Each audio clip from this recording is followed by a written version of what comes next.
समुद्र तट पर एक विशालकाय व्यक्ति की लाश दिखाई दी। उसके नाक नक्श बहुत सुंदर थे और उसके घने काले घुंघराले बाल थे। वह परी कथा के राजकुमार की तरह सुंदर था। उसकी त्वचा की चमक से यह अनुमान लगाया जा सकता है कि यह दानव हाल ही में मरा है। कोई नहीं जानता कि वह कहां से आया था और इस समुद्र तट पर क्यों डूबा। उसके बड़े हाथ में अभी भी पानी का एक पोखर था जिसमें कुछ छोटी मछलियां मस्ती से तैर रही थीं। शुरुआत में लोग पास जाने की हिम्मत नहीं कर पा रहे थे, दूर से ही मुआयना कर रहे थे, जब तक कि एक साहसी लड़की ने शव पर चढ़ाई नहीं की। लोगों ने देखा कि दानव की कोई प्रतिक्रिया नहीं थी, तब वे लोग समाप्त कर दी। इसलिए वे सभी दिग्गज के हाथ की हथेली से चढ़ गए। वे वहाँ बिना संकोच के मस्ती कर रहे थे, कुछ कान के पास बैठकर गाने सुन रहे थे, यहाँ तक कि कोई नाक पर खड़े होकर बैले भी करने लगे। जल्दी ही यह जगह नेट पर मशहूर हो गई।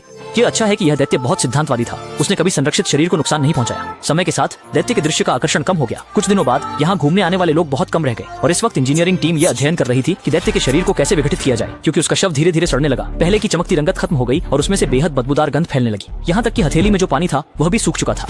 लोग उसके शरीर पर बेतरतीब ढंग से चित्रकारी करने लगे। इसके तुरंत बाद कर्मचारियों ने दैत्य के शव को टुकड़ों में काटना शुरू किया। उसकी टांग की हड्डी को कसाई ने साइनबोर्ड के रूप में उपयोग किया। उसकी भुजा की हड्डी को बंदरगाह के किनारे पर यूं ही फेंक दिया गया और उसकी खोपड़ी को ग्रामीणों ने शौचालय के रूप में इस्तेमाल किया। और पहले की व्यस्त जगह पर अब केवल कुछ हड्डियां ही बची हैं।